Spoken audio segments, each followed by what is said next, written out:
हम सभी जानते हैं कि व्यक्ति का मन बहुत चंचल होता है।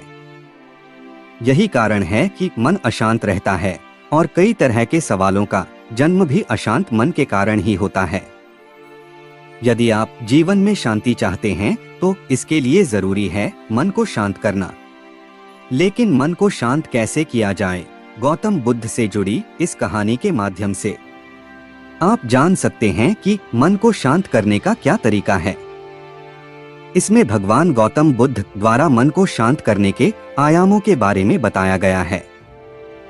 जानते हैं इस कहानी के बारे में जिससे आपका जीवन बदल जाएगा। एक बार एक लड़का गौतम बुद्ध के पास जाकर कहता है, मेरे जीवन में बहुत अशांति है, कृपा करके आप मेरा मार्गदर्शन कीजिए जिससे कि मैं इस अशांति से छुटकारा पा सकूं। गौतम बुद्ध लड़के से जीवन की अशांति का कारण पूछते हैं।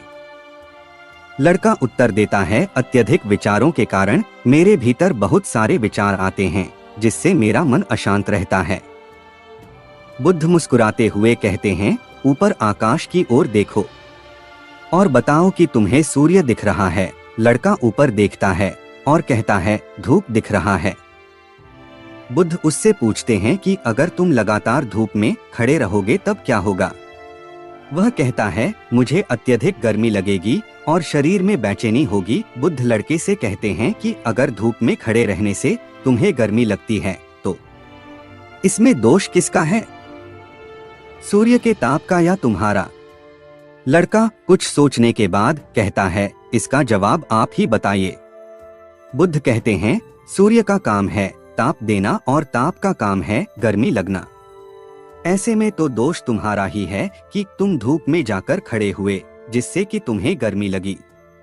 तुम्हें अगर शीतलता चाहिए तो तुम्हें छांव में रहना होगा।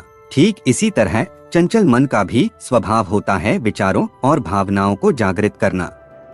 विचार क्षण भर के लिए होते हैं लेकिन विचार से पैदा हुई भावनाएं देर तक टिकी रहती है। लेकिन यह तुम्हें निर्णय लेना है कि तुम्हें विचार और भावनाओं के साथ चलना है या अलग दिशा बनानी है। कैसे करें मन को शांत। बुद्ध कहते हैं, मन को शांत करने के लिए तन के आयाम पर काम करना सबसे आसान तरीका है। शरीर के स्तर पर हमारी कर्मेंद्रियां और ज्ञानेंद्रियां है। कर्मेंद्रियां कर्म और ज्ञानेंद्रियां ज्ञान से जुड़ी होती है। इससे हम अपनी संवेदनशीलता को बढ़ा सकते हैं। यानी हम जो भी काम करें उसे आनंद के साथ करें। मन के आयाम से हटकर तन के आयाम पर जाने से ही तुम्हारा चित्त शांत होगा। ऐसा करने से तुम मन के आयाम से हटकर शरीर के आयाम पर आ जाओगे।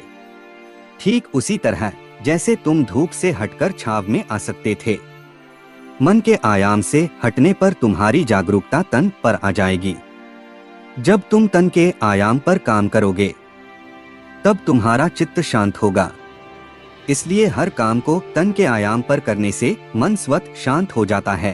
अपने मन के विचार और भावना को नहीं बल्कि सुर को सुनो। लड़का बुद्ध से कहता है, अपने भीतर के सुर को कैसे सुने। बुद्ध कहते हैं, किसी शांत स्थान पर रहकर जहां शांति हो तब अपनी आंखें बंद करो और मन के भीतर चल रहे शोर से हटकर भीतर के सुर को सुनने की कोशिश करो। सुर निरंतर चलता रहता है लेकिन बाहर के शोर के कारण तुम अपने मन के भीतर चल रहे सुर को नहीं सुन पाते हो। जब तुम अपने दोनों कानों को अपने हाथों से बंद कर दोगे तभी मन के सुर को सुन पाओगे। इस तरह तुम मन की अशांति से दूर हो जाओगे और तुम्हारा मन शांत हो जाएगा।